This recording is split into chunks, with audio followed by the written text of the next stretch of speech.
Call today's Utility Service Board meeting to order. The City of Bloomington Utilities mission is to enhance the quality of life in our community by providing safe, sustainable, and high-quality drinking water, wastewater, and stormwater services in a cost-effective manner, promoting public health, economic vitality, and environmental stewardship. If any board member has any personal or financial conflict with any issues or individuals on the agenda, then please be sure to recuse yourself during those portions of the meeting. First on our agenda is petitions and communications. Are there any petitions and communications from the public? Sir, you can approach the stand here. Please say your name. Hi. Yes, my name is Jeff Todd, and I'm the owner of Todd Septic here in Bloomington, Indiana. And I watched the meeting from a couple weeks ago about the septic hauler rate increase, and there were a lot of questions from some of the board members that couldn't really be answered, and so I thought I would just kind of come in and try to answer a few of those questions and bring up a couple of topics that maybe didn't really get discussed in detail. And I know you guys have a long agenda for tonight, so I'll try to be as brief as possible. Just going back to a few of the questions that you brought up in the last meeting, about the typical size of septic, how often it's pumped out, things like that. It really varies, but basically most septics are around 1,000 gallons. The Monroe County Health Department encourages everyone to get them cleaned out at least once every 3 years. So that's kind of your basic idea. But some of the concerns that I had were specifically like holding tank customers that didn't get brought up, and some of our grease customers, because their cleaning frequency is a lot more regular than septic customers that are going every 3 or 4 years. Especially around the watershed, there's still a lot of houses with holding tanks, and the way those systems work, they're like a septic system, but they don't have a drain field. So those get pumped out every month or every 2 months usually. And most of those tanks are between like 1,000 to 2,000 gallons. So the only concern I had with that is for customers like that, there's going to be a pretty substantial increase in price and cost to them. And also a lot of community programs like Smithville Little League and the Boys and Girls Club Camp Rock on Lake Lemon. They have holding tanks, and Smithville Little League, we clean those out once a week for them, and it ranges anywhere from 2,000 to 3,000 gallons each time we go down there. So going from what the current rate is to what it will move to will be a pretty substantial rate increase for those types of customers. And then also for the fats and oils and grease program that the city's implemented in the last couple of years, grease customers, if they have an inside grease trap, which is typically a smaller one under a kitchen sink, those are required to be cleaned every 30 days. And if it's an outside grease interceptor, which is a larger in-ground tank, those are required to be cleaned every 90 days. So they're going to see a pretty big rate increase as well with that cleaning consistency. And if they don't follow those rules and regulations, they face penalties and fines as well. And also you want them to do that so that you don't have bigger issues down the line with clogs in the sewer system and things like that. So those were a couple of the concerns that I just wanted to bring to your attention, just so you know that there are quite a few customers out there that are going to face some financial difficulty in those areas. But I do want to try to work with you, not against you, because I do believe that the City of Bloomington needs to raise their rates. They have been some of the lowest for a long time, compared to other facilities in this region. Bedford's 5 cents a gallon, Terre Haute's about 8 cents a gallon. And so I think the price that you're looking to go to is within reason with some of the other facilities around here. The other concern that I wanted to briefly mention is with the key cards. I think that would be great, and it's a great idea. But because grease is disposed in a different location at Dillman Wastewater Plant, often if we have 1 or 2 grease tanks to pump out, we'll maybe get those and then go dispose of those and not have a full load, and then go do the rest of our septic tanks for the day. And so that's going to be a little bit problematic if we're scanning in to dispose of grease where it goes at the facility and then getting charged for a full load when we might not have a full load at that time. So those are just kind of a couple of things that I wanted to mention. If there's any questions about septic or anything like that that I might be able to answer, I'd be happy to. So. I just want to bring up the point that I realize a big increase will increase the cost for the customers. On the other hand, if we're not covering our costs, the other ratepayers are paying for it. So, Yeah. you know, we've got to find a balance and Yeah, finally get absolutely. up to charging what the full cost is. Yeah, I agree, and I completely understand that. I just wanted to make sure that everyone understood that it's not just every 3 or 4 years for a lot of people in the community. And one thing I did want to mention, I think Megan actually kind of brought it up briefly. Terre Haute, the way they handle their wastewater fees, if your company is based out of Vigo County, they charge a certain rate. If you're based outside of that county, then they charge a higher rate. And there are actually, you know, a few septic haulers that will drive down from Indianapolis, and even some that come up from Louisville to dispose of wastewater here because the price is so much less. And so that might be something to potentially look at to kind of discourage taking on extra wastewater from long distances, and also to promote the businesses that are in this community. So I just wanted to bring that to your attention as well. Thank you. Yeah, no problem. We appreciate your kind of boots on the ground feedback here. That's Well, great, thank you. because I appreciate things it. we didn't know, and that's good. I think one of the things that kind of jumps out at me here is that we talked last time about phasing this a little bit so that our customers that, you know, I wasn't thinking of with the holding tanks on a monthly basis with that kind of gallonage, particularly nonprofits, we may want to phase this a little out further to let them adjust their budgets. And Jim, you're right, we've got to cover our costs. But since we've left it this way for so long, a lot of these organizations will have a difficult time adjusting. So that may be something we want to take a look at, is phasing this in over perhaps a longer period, getting to where we need to get. Because I don't think any of us were thinking about some of these monthly holding tanks that are 2,000 or 3,000 gallons. That's a lot, particularly for nonprofits. So Yeah, it's not something you really know about until you're out there doing it. So I wanted to bring it to your attention, and I appreciate you. Great. Well, thanks for coming down. Yeah, no because problem. A lot of folks get intimidated about coming down to a meeting like Yeah, this. public speaking is not my forte. Well, so. that's quite all right. Well, thank you. We want you to be at home here. All right. We're customer friendly. I appreciate that. But if you have any other questions, I reached out to Daniel to come today, and if there's anything you think of later that I can answer or help you with anything, I'd be happy to. So Thank you. I appreciate that.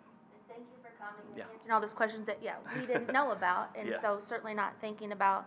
And it's good to hear what you know of other counties coming here, and, you know, your thoughts as a business and how that'll affect you and your clients. So thank you. Yeah, no problem. Now that you said that, I did want to mention one more thing. If that is something you consider, I would encourage you to maybe make it a rate for companies based in Monroe and the surrounding counties, because I know there's some companies like out of Brown County, Lawrence County, Owen County that serve this community and have done that for decades, and it would be a little bit problematic to just tell them that they have to now charge a much higher rate than everybody else. Trying to look out for them too. Most of us are friends, so. All right, thank you very much. I appreciate it. Are there any other petitions or communications from the public? All right. Next, we move on to the approval of the minutes of the previous meeting. I move approval of the July 14th minutes. We have a motion and a second. Are there any questions or comments on the minutes from the previous meeting? Hearing none, all in favor, please say aye. Aye. All opposed, say nay. Minutes are approved. Item number 4 on our agenda is the approval of the claims. First, we have standard invoices for a total amount of $1,087,399.36. Are there any questions or comments on the standard invoices? On the Nugent, there were a couple of items in there that had the word sewer in them, getting billed to water O&M. Can you just check to make sure that those are indeed water? Yeah, most likely, if we bought it from Nugent, it's actual inventory, and we, whenever we buy inventory, it always goes to water, and then when it gets issued out to different projects, then we move it to the different utility. Yep. Thank you. Yep. Awesome. Any other questions or comments? I move we approve standard invoices. Second. All in favor, please say aye. Aye. All opposed, say nay. Standard invoices are approved. Next, we have utility bills for a total amount of $51,336.16. Are there any questions on the utility bills? I move approval of utility bills for pay date July 24th. Second. We have a motion and a second. All in favor, please say aye. Aye. All opposed, say nay. Utility bills are approved. Next, we have wire transfers for a total amount of $511,387.56. Are there any questions or comments on the wire transfers? I move approval of wire transfers for July. Second. Motion and a second. All in favor, please say aye. Aye. All opposed, say nay. Wire transfers are approved. Lastly, we have customer refunds for a total amount of $3,336.27. Any questions or comments on the customer refunds? I move approval of customer refunds for August 1st. Second. All in favor, please say aye. Aye. All opposed, say nay. Customer refunds are approved. Thank you all. Item number 5 is the approval of the consent agenda, excluding the chemical contract. Catherine Zager. Good evening, I'm Catherine Zager, Utilities Director. I'm presenting tonight's consent agenda totaling $83,431. First, we have the contract with Chemtrade Chemicals LLC for $665 per dry ton for the 2025 supply of aluminum sulfate at Monroe Water Plant. Next is with Bluestone Tree for $12,575 for tree removal at 1705 East Caradon Hill. Next is Grip Inc., $2,075 for flow meter calibration and maintenance at Dillman Wastewater Treatment Plant. Next is with Air Master Heating and Air Conditioning LLC for $20,000, an on-call agreement for HVAC services. Next is with Nancy Axum for $5,000, consulting services related to new project coordinator position. Next is with Commercial Services of Bloomington for $20,000, an on-call agreement for HVAC and plumbing services. Next is with Set Environmental Inc. for $3,781 for the disposal of spent mercury at Monroe Water Plant. Last is with O.W. Cron and Associates LLP for $20,000 for financial services related to bonding in association with the 2025 water rate case. Is there any member who wishes to consider one or more of these items individually? B, Bluestone Tree, D, Air Master Heating and Air Conditioner, and F, Commercial Service. Sorry, can you? Thank you. Sorry, can you say those again? Okay, sure. B, Bluestone Tree. Okay. D, Air Master Heating and Air Conditioning. Uh-huh. And F, Commercial Service. Okay. All right. Why does So, let's see. Okay, well, I'm gonna ask it anyway, thank you. Okay. Let's move forward with the rest of the consent agenda, and then we'll address those individually. So, is there any member who wishes to consider any other items separately?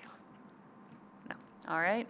Hearing none, if there is no opposition, all items excluding B, D, and F will be approved as recommended by staff. Hearing no opposition, the consent agenda is approved. All right. B, bluestone tree removal, that is a residential address. So could you please tell about why that we are removing that tree at our expense?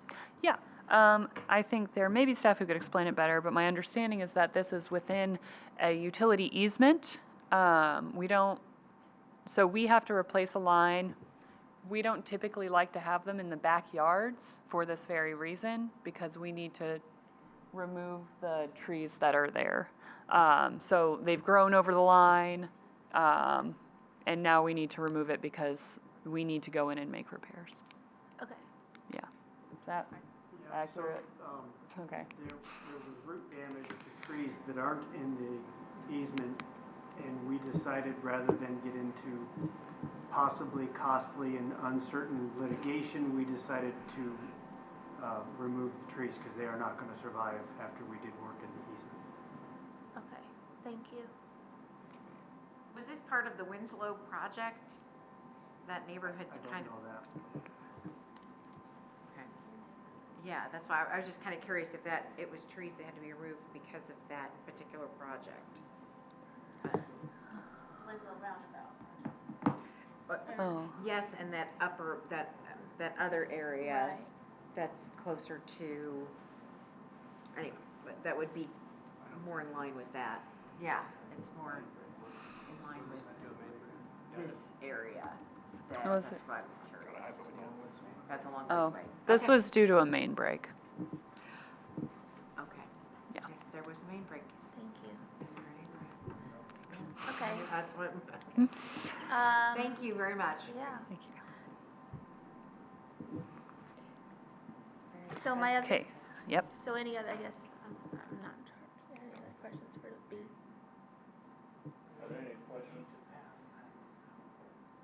Yeah. I'll move approval of the contract with Bluestone Tree for $12,575. Second. All in favor, please say aye. Aye. All opposed, say nay. Item number B passes.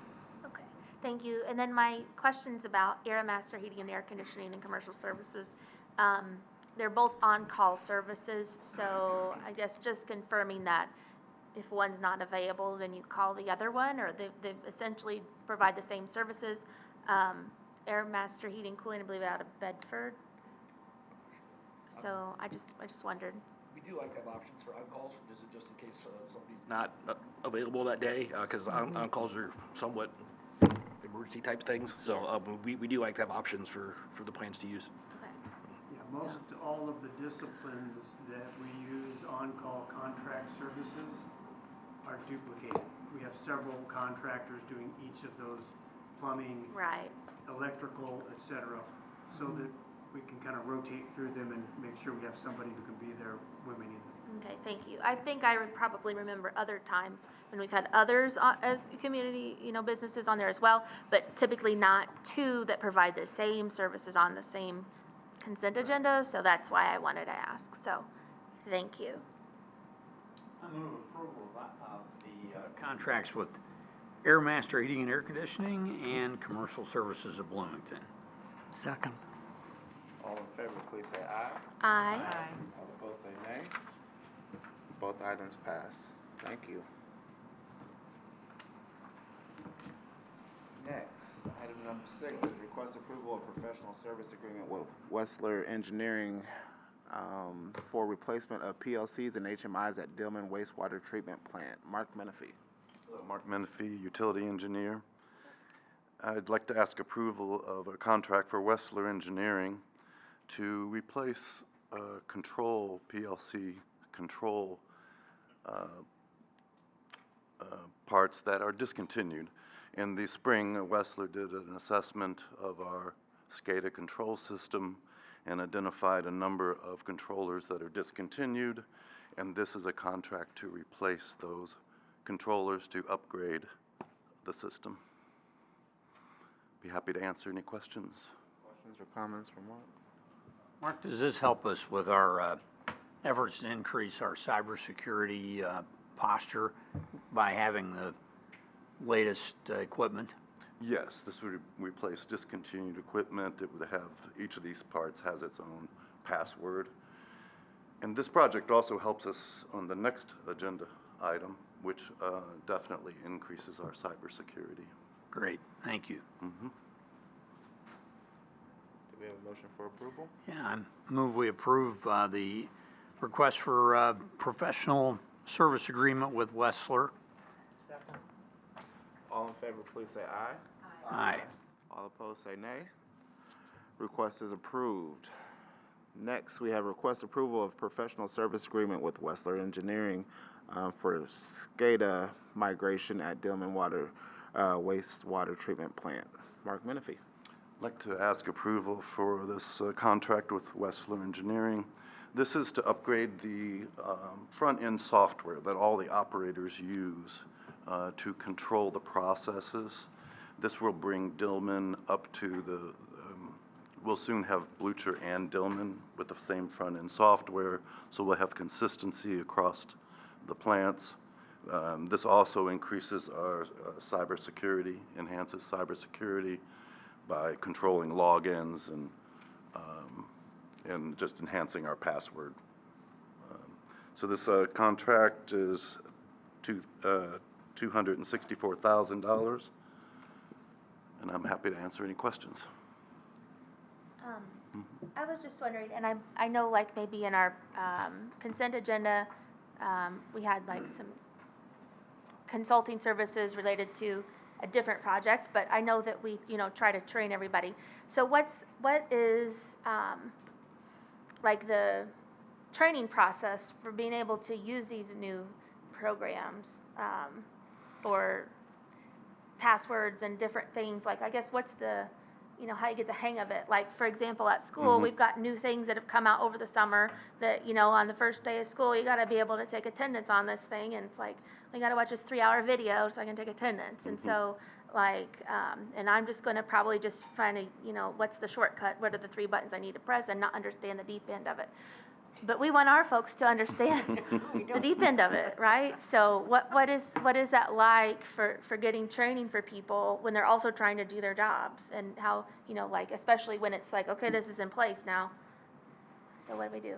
So this contract does include training, Okay. a couple of 8-hour sessions for all the operators. We'll probably have 15 to 20 people in the training. Okay. This will happen. We'll also do training for Blucher on the same front-end software. So we'll have multiple opportunities to do training. Okay. We also have a simulator so that they can use the front-end software, which is called Ignition, so they could practice Yes. and use the new software. The processes don't change, but just the front end and the representations will change. Right. So there'll be a training session for all the operators. Okay, thank you. And then, so what about folks who say work overnight or on the weekends? I'm assuming this training session would be like Monday through Friday during the day. So Right. how do we incorporate them or accommodate them? Right, for any 24/7 operation, it's understood we need to have multiple training sessions in order to incorporate that. There'll probably be some overtime associated with Okay. that, so they can come in off hours to do some training. Okay, great. Thank you. Welcome. For Mark. Well, I move approval of our professional service agreement with Wessler for $264,000. Second. All in favor, please say aye. Aye. All opposed, say nay. Request is approved. Next, we have request approval of professional service agreement with Davies Engineering Group for headwork building HVAC at wastewater treatment plant. Mark Menifee. Yeah, I'd like to ask approval of a contract, $32,900 for Davies Engineering. And this is to condition the air for an electrical vault, a lot of heavy electrical equipment that's not been in a conditioned area in the past. So this is the Headworks building. This is where the raw sewage comes into the Dillman plant. And this would enhance the environment for sensitive electrical equipment like variable frequency drives and large switchgear. Be happy to answer any questions. Any questions from Mark? Hearing none, do we have a motion for approval? Yeah, I move we approve the professional services agreement with Davies Engineering Group not to exceed $32,900. Second. All in favor, please say aye. Aye. Aye. All opposed, say nay. Request is approved. Next, we have request approval of professional services agreement with Davies Engineering Group for administration building HVAC upgrade at Dillman wastewater treatment plant. Mr. Mark Menifee. Last one tonight. This contract is with Davies Engineering, and this is to look at the administration building at Dillman. The heating air conditioning system is very old. It's got an air-cooled chiller outside. So we're looking at replacing some equipment that's beyond its expected lifespan. And we're also going to look at the lab area and make sure that we balance the air out so that we can keep that area cool. There's quite a bit of equipment in there, testing equipment, that puts off heat in that area. So we're going to try and improve the lab air conditioning. And this contract, yes, is $61,900. Happy to answer any questions. Just confirming, these places do have air conditioning, it's just not maybe the greatest, and we're gonna make it better. Yes. Okay. They do have air conditioning now. Thank you. I just wanna make sure we're not like making our people work in an air conditioning building in 100-degree heat. We have had to supplement with some temporary air conditioning in these areas Okay. to try and keep them cool. So It's this so would, hot. yeah, so Okay. this would be a solution for a long time. Okay, thank you. Much needed. Any other questions? I move approval of professional services agreement with Davies Engineering Group not to exceed $61,900. Second. All in favor, please say aye. Aye. All opposed, say nay. Request is approved. Thank you, Thank you sir. very much. Item number 10 is request approval of agreement for services with Kreider & Kreider, Inc., Kevin White. And Kevin, it is afternoon. I know that now. It is. Kevin White, Capital Projects Coordinator. This is related to the Catalent Sewer Improvements Project. It's the iReady grant. Phil Peden actually did the resolution to award back in June 2025-09. This works with Kreider & Kreider. They were the low bid during that process, most responsive and responsible. So this contract is just for that. We will be being reimbursed by the Ready grant for the $1,416,923.50 that this contract is for. I'm happy to answer any questions. Any questions for Kevin? I'll move approval of the contract with Kreider & Kreider for the construction of the 24-inch sanitary sewer line to support the Catalent project. Second. All in favor, please say aye. Aye. All opposed, say nay. Request is approved. Thank you. Thank you.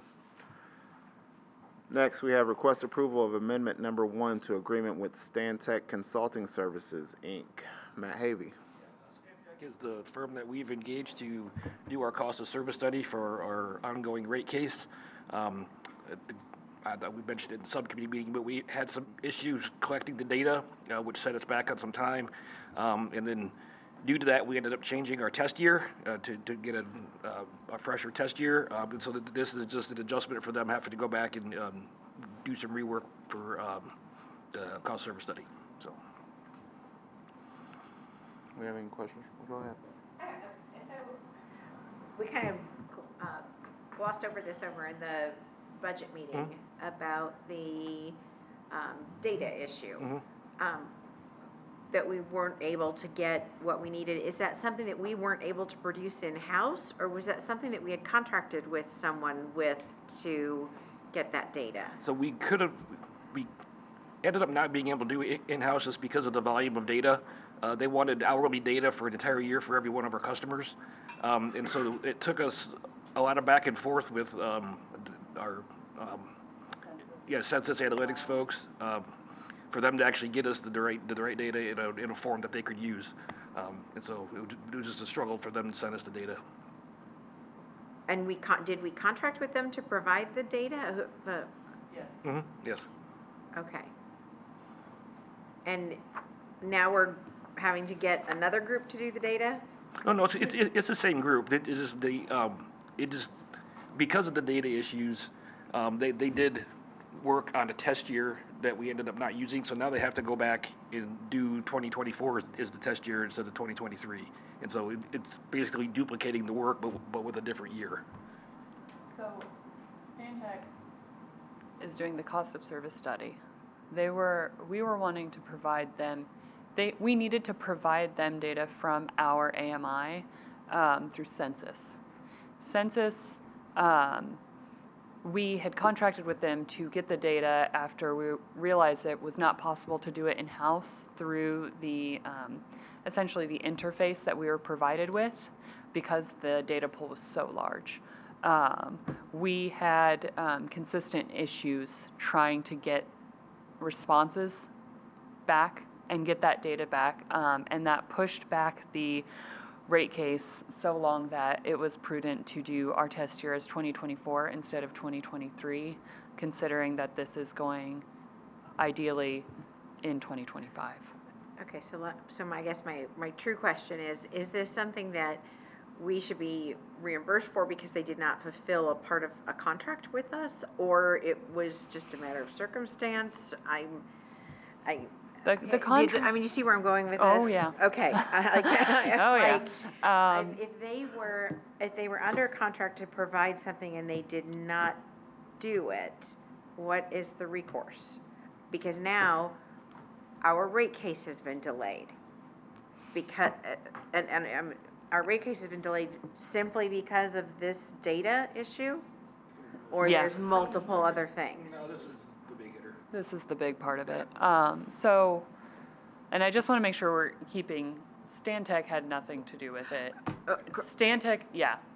Stantec This had is nothing. yes, This okay. is different. Stantec had nothing to do with that delay. The delay was a separate contract with Census. And that contract for that data pool was a relatively small price. And I mean, we ended up getting the data and weighing what it's worth to fight not being, or being reimbursed for that may not be worth the staff time. Okay. Thank you. We definitely want to keep moving forward. Yeah. Yes, we have to keep this moving forward. And I guess that's kind of where I'm going. Now we're spending more money to get more data, but why didn't we get the data in the first place? So anyway, Yep. thank Yeah. you. Yep. Any other questions or comments? I move approval of amendment number 1 to our agreement with Santec Consulting Services. Second. All in favor, please say aye. Aye. Aye. All opposed, say nay. Request is approved. Item 12 is request approval of amendment number 1 to agreement with Deckard and Land Surveying, LLC, Kelsey Thetonia. Kelsey Thetonia, Assistant Director for Environmental. This is an amendment to an agreement that we made in May with Deckard Land Surveying. This is for the Winston Thomas Properties Stormwater Pollution Prevention Plan. Just asking for an extension to bring this contract through the end of the year. The work itself won't take very long, but we're needing to do some surveying and some other work on the property, so it'd be nice to have a little extra time to make sure that the product is what we need. So, any questions? Any questions for Kelsey? I move approval of the amendment to our agreement with Deckard Land Surveying to extend this agreement to December 31st of 2025. Second. All in favor, please say aye. Aye. All opposed, say nay. Request is approved. Thank you. Thank you. Next, we have request approval of changes to Stormwater Design Manual. Phil Peden.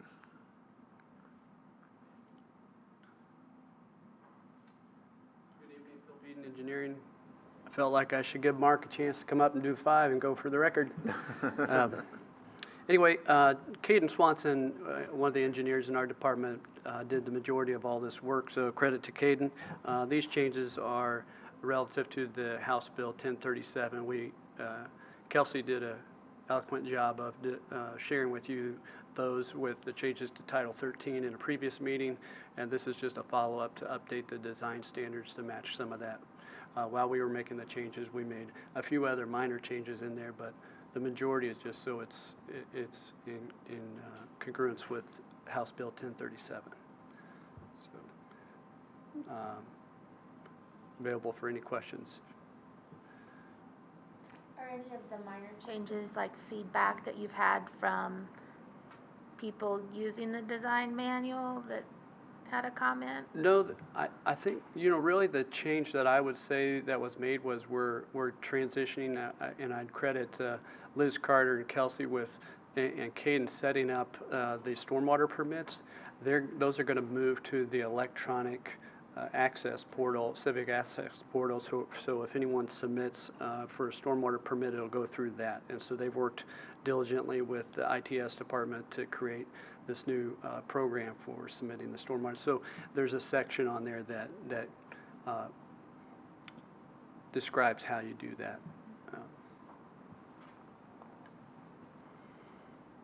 Any other questions or comments for Phil? Okay, move approval of the changes to the stormwater design manual. Second. All in favor, please say aye. Aye. All opposed, say nay. Request is approved. Thank you. Next, we have request approval of Resolution 2025-14 for annual water quality reporting. Catherine Zager. Hi, yes. I am pleased to present the Resolution 2025-14 Annual Water Quality Reporting. This resolution in general is a step towards increasing and improving transparency between CBU and the board, specifically regarding our water quality parameters and the quality of our drinking water. I'll not read through the whole thing, but essentially this is committing the CBU to communicate certain events to the board and be a more active participant in the education around our drinking water quality parameters. This resolution will commit CBU to do the following. Present the drinking water quality reports each year at a regularly scheduled meeting of the USB. Any contaminants that deviate from the EPA's maximum contaminant levels, or MCL, will be highlighted and a course of corrective action will be outlined. The report shall include the following: a complete list of all contaminants detected by the utility during the previous year, highlighting of any contaminants that deviate from the EPA's maximum contaminant levels with outlines for corrective action, highlighting of any parameters that fall outside of established recommendations by the U.S. Department of Health and Human Services, and a summary report of the possible contaminants and sources of contamination in the most recent State of Indiana source water assessment for Monroe Reservoir. So that's the presentation. We're committing to this presentation. We are also committing that during the course of plant operations and in addition to this annual report, if any contaminants deviate from the EPA's MCLs or the utility receives a drinking water violation from IDEM, the director will report such abnormalities at the next scheduled meeting of the USB and include a course of corrective action. And finally, this is committing CBU to that in the event of any plant emergency causing unexpected treatment equipment failure, call a special meeting of the USB to present a situation update and make recommendations for necessary allocation of resources to correct the failure. Scheduling of this special meeting shall not delay any actions deemed necessary by staff to restore the functionality of the treatment plant. Essentially, this is a step in making sure and committing ourselves to communicating not just the good things, but the hard things. The things that are maybe not as fun to talk about, and the things that are the hard truths that the board has the should know. That's the resolution. Thanks, Kat. I'll add a few comments. Over the last couple of weeks, as we saw the fluoride situation come up, and I think all of us appreciate the annual water quality report. But what I've noticed was what we really need to do to that report is make sure that it's presented in a comprehensive way, so the public gets to see it at our meeting. We get to go through the details, and if we see things that pop up, then we know when we're talking about the budget or other priorities that we need to focus on these things that have come up in the annual report. I think it's great that we do that annual report, and that the staff at our plants and throughout the system are very diligent in making sure that we do all those testing and we record it properly. But sometimes it becomes a matter of routine, I think, for the department when things go up or down.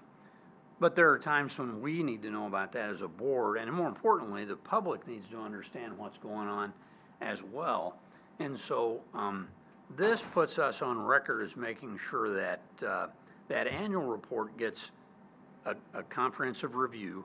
Plus, if there are things that happen during the year that are in between the report that trigger some of these contaminant levels that are in violation or could be troublesome, that we know about it so that we can quickly make resource allocation and correction to help the staff get the work done. So that's, I want to thank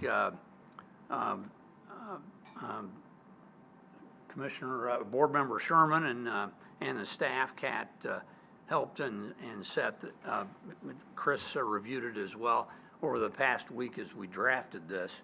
So I think it's a pretty good product, and I think it gets to that next level of transparency and really diligence that's the responsibility of our board to understand these things on a regular basis. Sometimes these things come up, and you just, as a board, we need to be aware when triggers happen.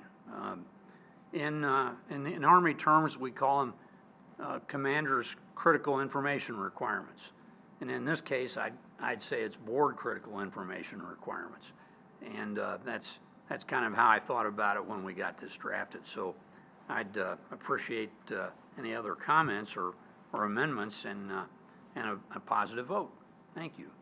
I'd like to thank you for your hard work on this and drafting this, and the collaboration with other board members and staff as well. So thank you. Any other discussion in regards to this? I have a question about the terminology of referring to all of the possible constituents that appear in our groundwater or our drinking water as contaminants, because some of them are neither benign, neutral, or beneficial. And I didn't know if that's the appropriate term. I learned the term constituents in my background, so it seemed out of place to refer to all of these things as contaminants. And I was wondering if there's a better term staff could propose to use in this resolution, or if indeed contaminated is the correct term. So the use of the word contaminant and sources of contamination in 1D, I think is what you're referring to. That's using similar language that's used in the State of Indiana Source Water Assessment. Essentially, that is committing us to do a summary report of really the most pertinent aspects of that report.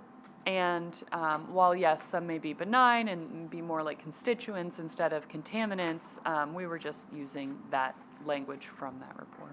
I noticed in C, we used the word parameters to refer to the level of the contaminant, maybe because that was from Health and Human Services. I don't know. It just struck me as strange to broadly always use contaminant here. But I love the spirit of what we're doing, why we're doing it, and I think I completely support the resolution. I just had that question on terminology. And if we don't do anything, everyone's still going to understand it. I just wanted to point out that it was seemed a bit out of place to me to refer broadly to all of these things as contaminants. That's all. Yeah, thank you. Any other questions or comments? I think this is a great step in transparency, so thank you all again. Do we have a motion for approval? Well, I'll move approval of Resolution 2025-14. Second. All in favor, please say aye. Aye. All opposed, say nay. Request is approved. Next, we have request approval of memorandum of understanding between City of Bloomington Utilities and Sudbury Development Partners, LLC. Chris Wheeler. I think I can say good evening. We've been here long enough. This item before you is a memorandum of understanding between CBU and Sudbury Development. It's been a long time in the works, and we're pleased to bring it tonight. I'm glad to have several engineers here to back me up in case questions come along that I can't answer. But we've brought this type of MOU to the board in the past, and essentially what we're trying to do is work with developers to contribute to the cost associated with upgrading sewer systems around the city. In this case, we will be needing to upgrade the Dillman, where is that? Hang on a second. The Dillman interceptor system, and the estimated cost for the project in this case is about $4.9 million. This is a rather large development. I'm sure you've all heard about it. That's going on the south side of town at the 1700 block of South Weimer Road. They're adding about 132 acres of new apartment complexes, and it's going to be done in several phases. But in order to facilitate and receive the increased capacity, the increased flow, we need to increase the capacity of our interceptor. So they're going to contribute, and there's a formula that shows how that's calculated. I don't understand it, but Phil certainly does. And that formula would be used for other developments that might come online later, who will then also need to contribute to this upgrade. That's my best layman's effort to explain what's going on here, and I'm happy to have the engineering department answer any questions you might have. Let's make that clear. Mr. Sherman. Yeah, I think we all know that the initial cost estimate and the final cost estimate are often not the same. And that's So- where that formula comes in. It's based on amount of units that are going to come online, and So if it is more than 4.9 million, it's going to be their contribution will go up accordingly? yes, it'll slide based upon factors added into the formula, and Phil can talk about it more. Well, if I'm not mistaken, Phil Pete Engineering, that this includes the construction cost index, so this estimate that they're paying toward is based off a 2025 estimate, and then if they build in 2028, it'll be multiplied by the construction cost index to bring it up to current values. Okay. Sounds good. Thank you. So this is their contribution of the part of the $25 million project for the facilities up above Dillman, the interceptors that we're upgrading. And I remember 6 months ago, you gave an estimate of $5 million, so it's right there where you said it was going to be. So it's great they're agreeing to this. Yeah, I think it's 45 million for the total. Oh, 45 million. The total long-term cost. of Okay. that. But there was one chunk of it that was 25 million. One chunk was 15 million. Okay. I think, so the first phase, and that's the Dillman Relief Interceptor Sewer, which we're 90% designed, and as soon as we get the next sewer rate case, we'll move forward with that project. Okay. So some numbers did change a little bit from the initial estimate? Yes, must have, yes. You have any other questions for Phil, Chris, or? I think it's, in the kind of big picture of things, a lot of times there's discussion about what does it cost to develop residential property in a community? And this is a good example of that. Over many different projects, we see these fees that eventually residents have to pay. It's a developer's going to pay it, but going to pass it along to the cost of an individual housing unit or rentals.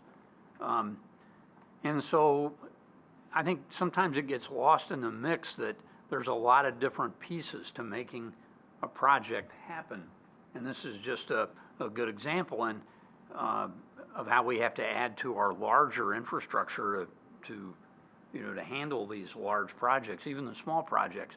And then the final line of the memo says the actual sewer connection are not part of the MOU and will be paid separately. So there's additional costs even above this. So I just make the comments because I'm glad that we're able to bring sewer to these large projects to help us with our housing shortage, but it's expensive. And to think that there are simple answers to solving the shortage of housing in our community is kind of short-sighted, and there's a lot of pieces to it, and I think this is a good example of all that. So thanks for your good work, and I hope we can keep these as reasonable as possible, but yet make sure that we're postured for the future so we can keep growing and developing to bring sanitary sewer to these developments. And I think it's important to note that we're making a choice to have the development pay their fair share rather than adding to the burden of all customers, which historically was what we did until we started this new way of doing business out on North Dunn and now down on the south side, which I completely think is the right approach. Agree. Yes. I just have a question, I know that this particular MOU and the next one, both of these projects are in city limits? They're not in the annexed areas? This first one is within city limits. The second one is not. Okay, all right, so I'll save my questions then for the second one. What is like I'm sorry if I just don't see it on these supporting documents, but like the fee schedule, like when, and I'm sure it's in here, but like when are they gonna start paying, and this $4.9 million, I mean, could that go up to $10 million in 5 years, just on your formula? But if you think like, oh, it might be 5.2, but like, could it be 7.8? I don't know. I know this is consistent with how we've done the other similar memorandums recently. But when do we start seeing this? It's effective on the date that it's signed, but then when do they start paying? So they start paying after they've once they're ready they've received their building permit for each phase. Okay. And so they'll pay that phase. Okay. In the event that they go bankrupt or something like that, and they don't continue on from after phase 3, then they didn't prepay all that sewer for nothing. Okay. So it gives them an opportunity to just pay for what they need at that time. So if they get phase 1 done in 2029, then we won't see anything until 2029, but that's when it will hook in. That's correct. With 1,000 units. I mean, I think this had like 14,000 people at one point was the projection. Yeah, I mean, I think it's over 1 million gallons a day in sewer flow. So we're prepared the day they connect 1,000 units, we're ready to go. That's why we've, regardless of this money coming in? that's why we've pursued those projects ahead of time. Right, okay. Yeah. And but it's also, these can't change a lot because that's what's went through Plan Commission. Sure. And that's what, Yes. Plan Director can Okay. explain that. But they're pretty set, but we know that that might fluctuate some on their units. Okay. They may increase a few here and there. Okay, thank you. Phil, given that this is, 1/9 of that total 45 million approximately, how much of it just needed to be done to take care of existing capacity issues? And then how much extra capacity does this bring us for the future? I don't have those numbers in front of me. It is in a Commonwealth report where they did the full analysis of the system. I'm not positive. Not even ballpark. I don't have those numbers, Okay. sorry. I Good can bring answer that if back you don't down. know. Any further discussion?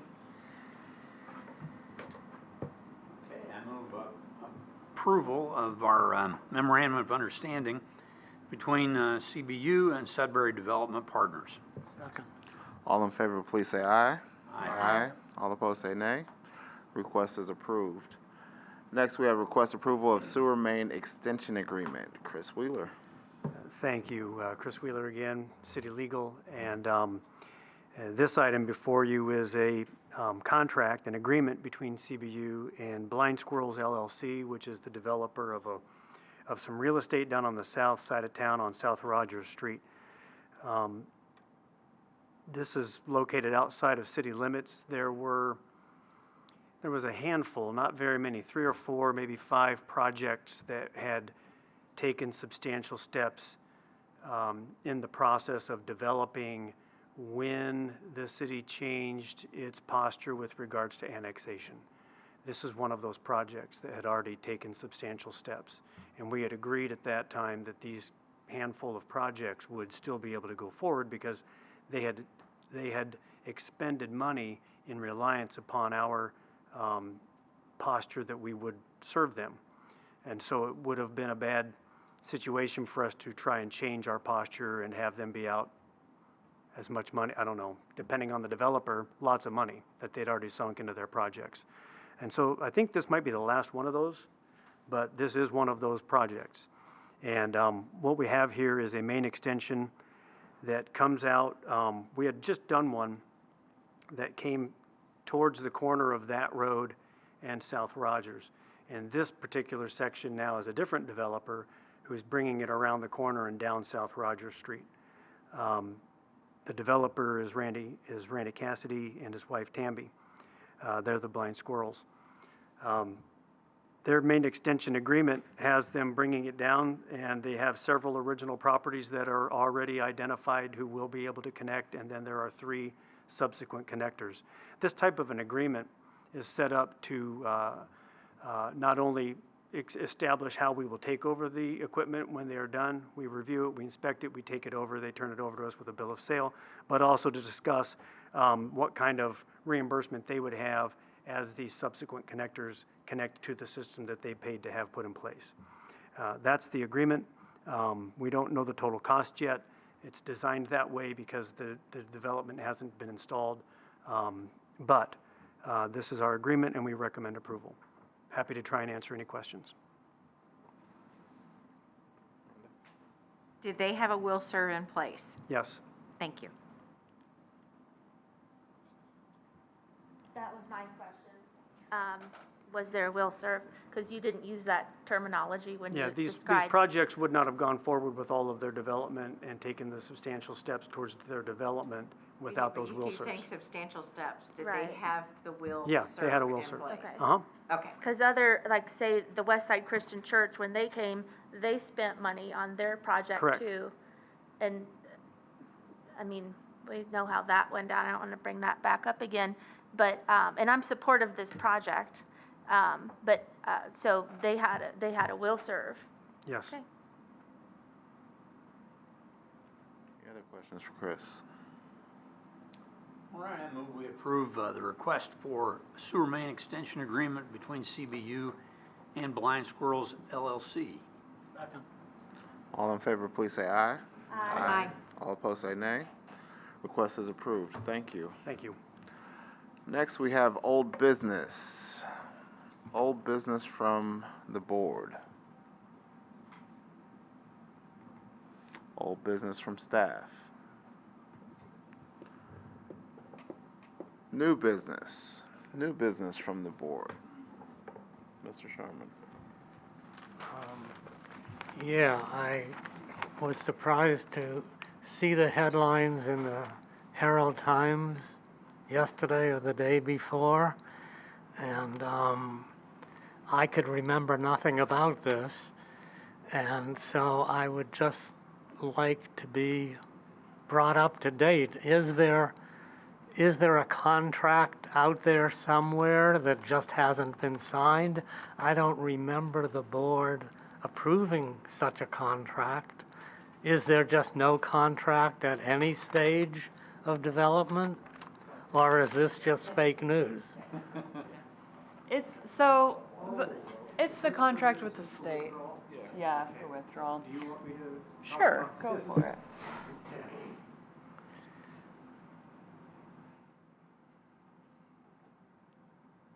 Hi, Chris Wheeler with City Legal. Good evening. Last year, knowing that we were going to see our water withdrawal contract with the state of Indiana expire, we contacted the state of Indiana and asked to renew our water contract so that we could continue to enjoy pulling water out of Lake Monroe so that we can make water for the city of Bloomington. And we were met with smiles and assurances that that would happen, and they agreed to our terms, but then they have to run the contract through and apparently a rather incredible phalanx of red tape at the state level that will take quite some time for them to get approved by all of the different groups, including the governor, the attorney general, and others, to review and put their approval stamp on the contract. And that will take some time. In the meantime, we have received written assurance that the parties will continue to enjoy the terms and conditions of the contract that we are currently under until we can get the new contract back signed by the state. So was that new contract presented to the board for approval, or does it? It was not. Should it have been? Maybe. Okay. Well, I hope in the future such contracts are brought to the Well, board let me say it this way. We told them what we needed changed in the contract, and they said that that's going to be fine with them.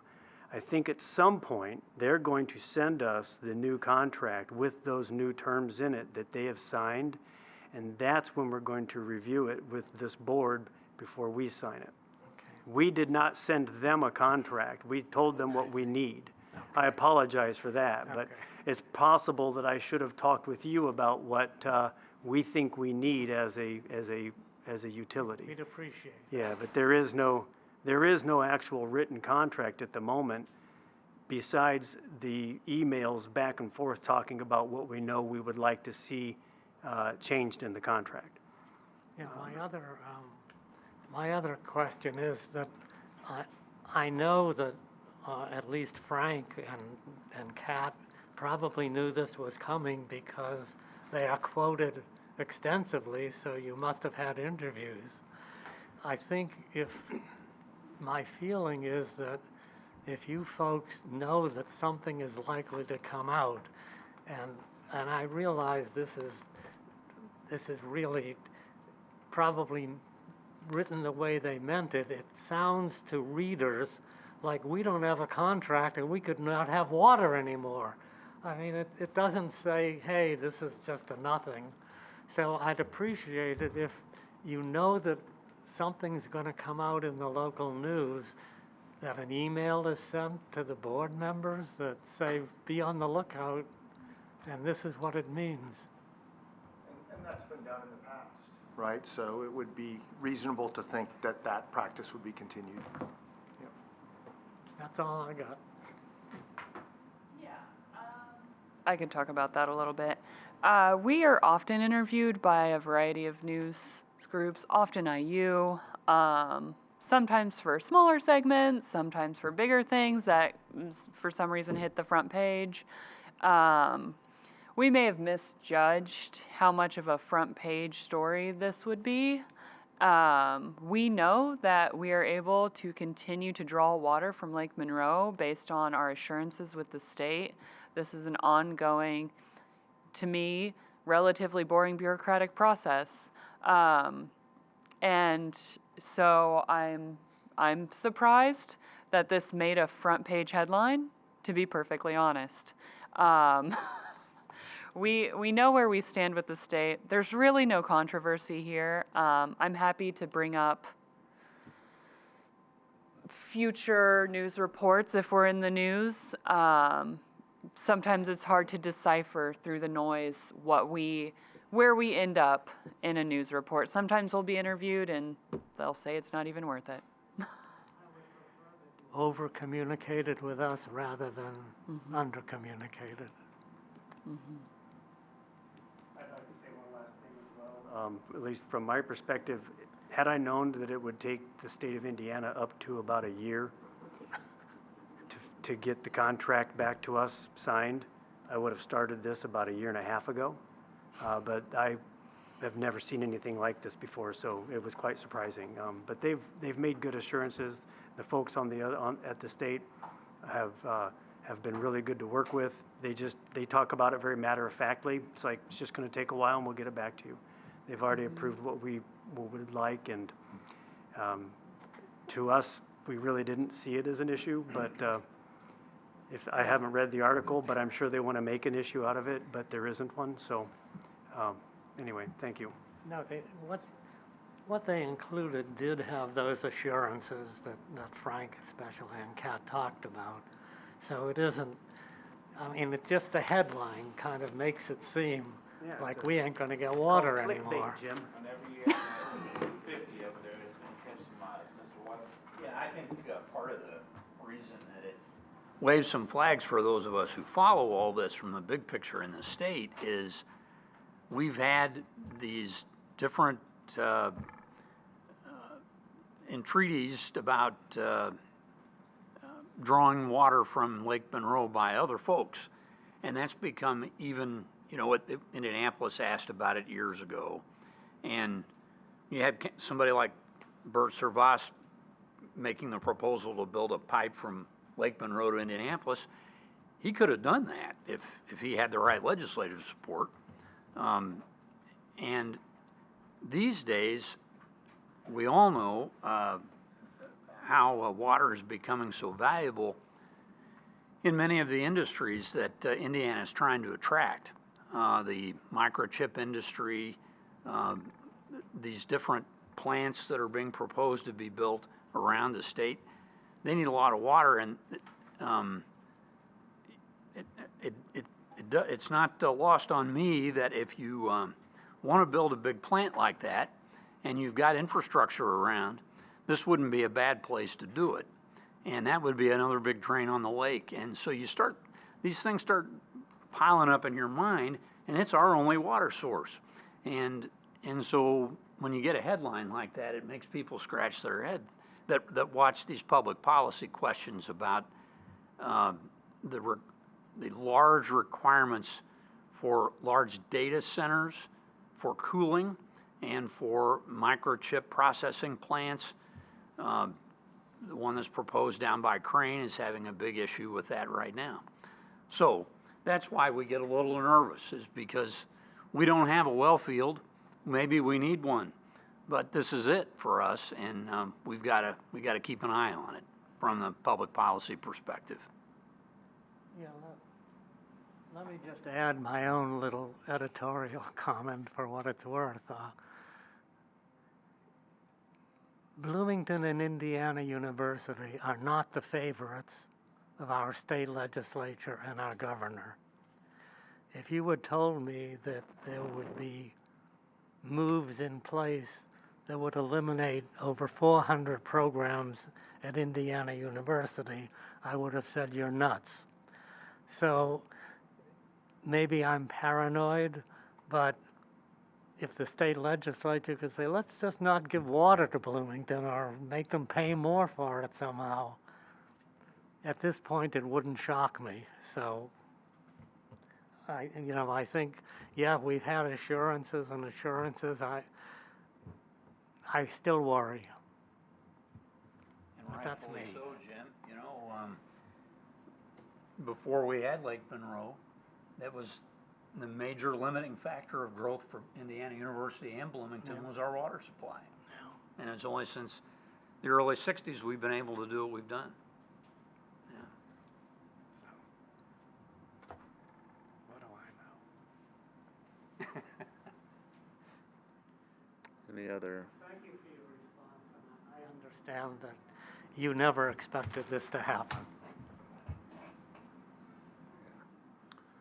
Any other new business from the board?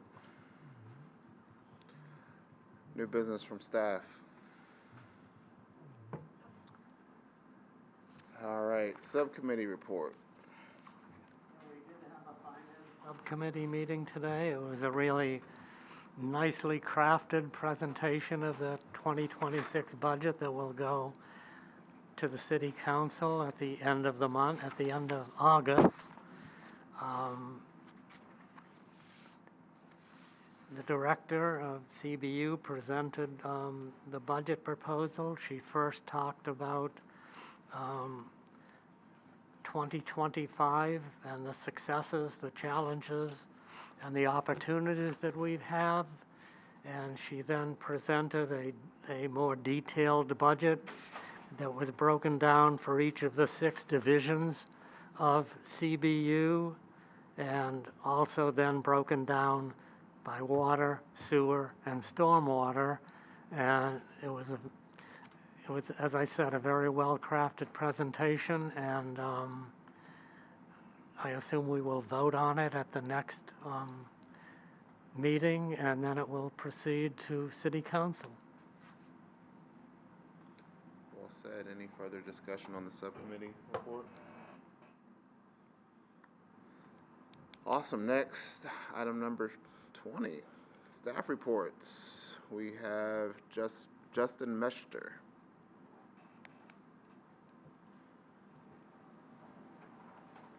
Justin Mester, Water Quality Coordinator. So I was asked to come here today because I know you guys had some questions, comments, and concerns last meeting about the Consumer Confidence Report. So I just wanted to give a really quick kind of high-level view of that report, what's in it and why we do it. So as part of the Safe Drinking Water Act, the right to know provision is kind of one of the big ones that this CCR falls under, and it's exactly what it's aimed at, to ensure people know what's in their drinking water. It also brings up public notifications for MCL exceedances, which we had one last fall with our turbidity, you may remember, so that we had to put out a public notification for that. Access to information, so that includes data we collected at the plants, process changes. I deal with a lot of our industries. They want to know about process changes that could change water chemistry at some of the pharmaceutical plants. And also part of that is Be Clear, which offers access to the public for some of this information. I know if you've used Be Clear, it's a little tough to navigate sometimes to find the data you're looking for. But along with one of my outreach colleagues, we're working on trying to make that more accessible and kind of an easier platform to use. Notifications and violations I had mentioned, and then informations on contaminants. And kind of going back to your question, I want to point this out that we use contaminants because that's the language we're required to use by the EPA. Putting this report out yearly, they have these listed as contaminants, and that's how they want us to portray them to the public. Because of these MCLs that they set, they've have the data to show health effects, and that's why they want it to be labeled as contaminants, so people know it can cause a health effect. So on the right here, this is just basically the main 8 parts. I know it starts a little blurry. The main 8 requirements for the CCR. These are set by the EPA. Every state has their own primacy agency. Ours is obviously IDEM. These agencies can make these regulations more strict, but they can't make them more lax than the EPA. So if they want to make an MCL lower or add certain contaminants, they're more than welcome to do so at the state level with approval. but they can't be more lax than the EPA's standards.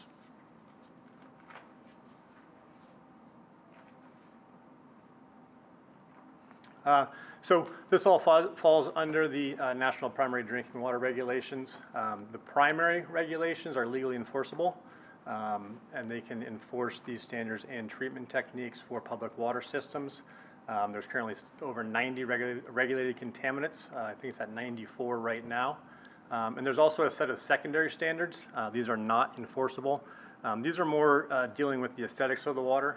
So recently we saw with our iron and manganese, it was causing a discoloration. Iron and manganese are both secondary standards. Other stuff like odor in the water, discolored water, it can change, if you have a metallic taste in the water. Those are secondary standards that are not enforceable.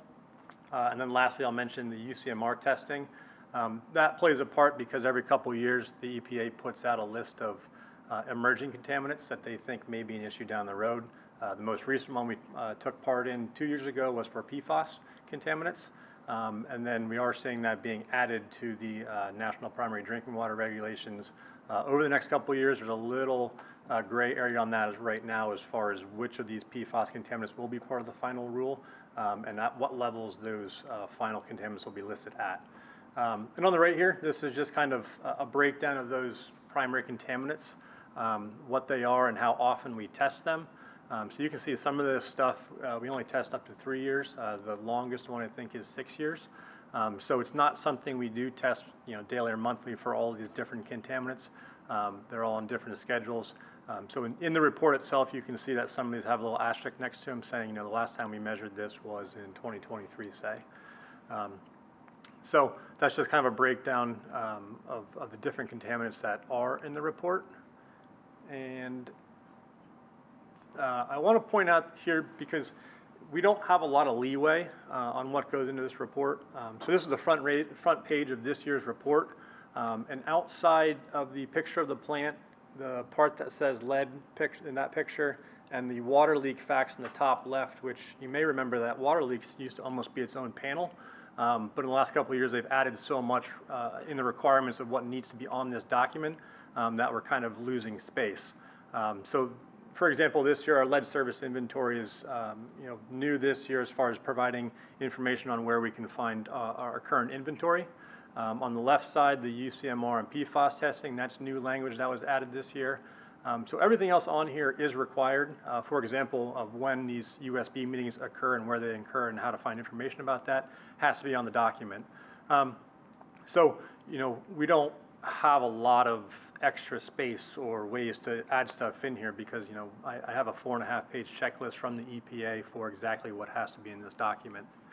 And then as far as the actual contamination table,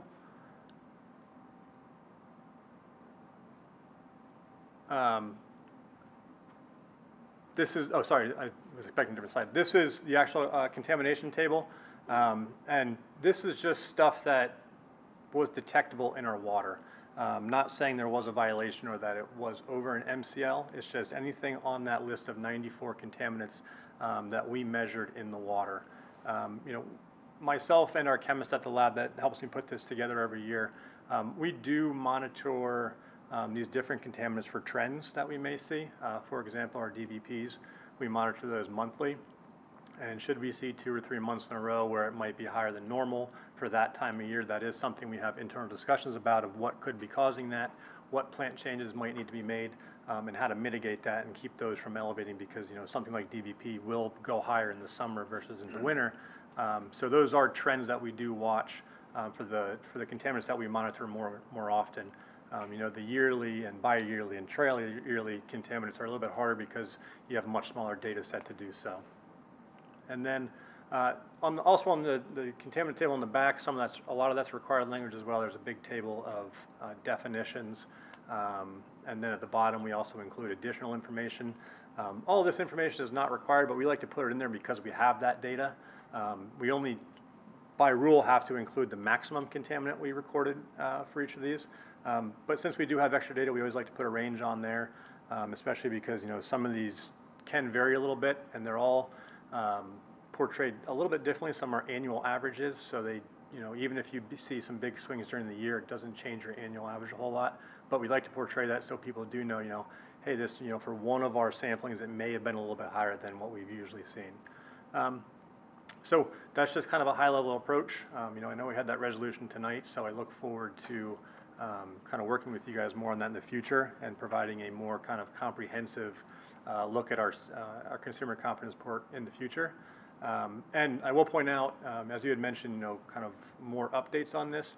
In 2027, the EPA is updating those regulations, so there are going to be 2 a year, and there's going to be changes to MCL reporting. So if you have an exceedance of an MCL, there's going to be different reporting for that. So there are some slight changes where we're going to be providing these more often. And if you guys have any questions, I'd be more than happy. So based on the resolution, you seem like the ideal person to do this annual report that we're asking about. Is that? I was getting that feeling, yes. Okay, Yes. we want you. Oh, thanks. Frank, if you could back up one slide. So, Justin, here's the deal. Yeah. What we need to see here, if you look at where it says violation, there's only one violation, turbidity. Correct. And so what, when the average person who clicks on the tap and drinks a glass of water, they may not understand what turbidity is. So that's what we've got to get in these public meetings. What does that really mean when it says it's a violation? Now, we've talked about this, so Right. I get it, but that's the kind of stuff we're looking at, because when the average citizen looks at this report and says, oh my gosh, there's a violation of turbidity, what is turbidity? What does that mean? Do I need to go run to Lowe's and get a turbidity machine or something, And so there's one. And then the other piece, you go down to fluoride, and that's not listed as a violation. We understand why it's not, because it's not one of those things that's reportable. That's not an EPA violation, but it's a public expectation. So Right. even though it doesn't jump out as a violation, we might not have picked that up unless we look between the lines. So that's where we're getting to with this. Yeah, no, I completely understand. I will point out with something like turbidity, when that happens, we do put out a press release and we try to do our best to tell the public what turbidity is. Fortunately for us, the turbidity was a smaller incident where we know that we had it contained, and we kind of explained what turbidity itself was and how it interacts with different microbial activity that could be the danger down the road. So anytime you exceed an MCL right now, we do have to put out a press release and notify the public. I will say, press releases aren't probably what they once were as far as getting stuff into a newspaper or online sites, because I put out a lot of press releases for boil out advisories. They don't go anywhere really. I let all the newspapers know, but they don't really go out much. And I will say, when we do have a violation like that on the front page, we do include that with some information of what the violation was, how it was resolved, and kind of any direct health benefits that are related to that violation. And then on the fluoride, I know that's been kind of a hot topic around here. This document alone is only, portrayed by the EPA as something that is this list of 94 contaminants. If they're detected, you have to put them in here. If they're not detected, they're not supposed to be in the document. So there may well be good other ways to show, something like fluoride that is, something we do add to the water that, if those values are changing, there might be a better way to do that. But the intended purpose of the CCR from the EPA is just to show what's in the water that is, designated a contaminant. Right. As pointed out earlier, I will say the one ironic one with fluoride is it's a primary regulation, it's a secondary regulation, but it's also a water additive. So there's kind of this, calling that one a contaminant. It's always been interesting to me because, it is an additive to the water for, health benefits. It has a secondary contaminant where, discoloration of the teeth, and then a primary one where, it has more severe health impacts. Right. So maybe something could be listed on the back with like the list of additional notes, because you mentioned fluoride and it's not on there as a violation, but your point was that there is a concern. You're exactly right. Right. If you look, you can see, it's at 0.48, and the highest level allowed so the highest detected was 0.48. The highest allowed is 4 parts per million. So if you look at that, and then there's a 7 here, and if we go to your, it explains that, there it is. Oh, okay, yeah. So it does dig into that, but, But maybe an extra sentence. what it doesn't say is, what's the expectation by, health departments or the dental association, or whatever, for dental health? No, I agree. I think, something like fluoride, I think, should have, a supporting document or some way of portraying that information in another way. Potentially outside of the CCR, just because, like I said, we have a 4.5 page, and if it doesn't conform to that checklist, then we actually get a violation for that as far as, what's in the document. Is there any value in publishing the additional information as a resource on the website, or is there any reason not to do that? Yeah, I bounced that around a little bit because I know, like I had mentioned, our data portal isn't kind of where I want it to be, that we're working kind of more towards something that's more kind of reader friendly. Because if you go on there right now, it's hard to find information, exactly what that information is you're looking at. But I fully think, there's a lot of additional information, in this table itself that could be a supporting document that may be listed on the website with the CCR, just as kind of like supplemental information. I think that would be a very good approach. Right, this fulfills our application. To the EPA, yep, to the and then EPA, here's but some more, there's- yeah, yes. absolutely. And that's what we need, Justin, because, then we're in that spot where we've got parents who are saying, well, gee, you've been for this period of time without the right level of fluoride that I thought we were getting, but now I know we weren't. Right. And so what did that do to my kids' dental health? Yeah, no, I And- completely understand that. And we would jump on that a little faster if we knew. Right.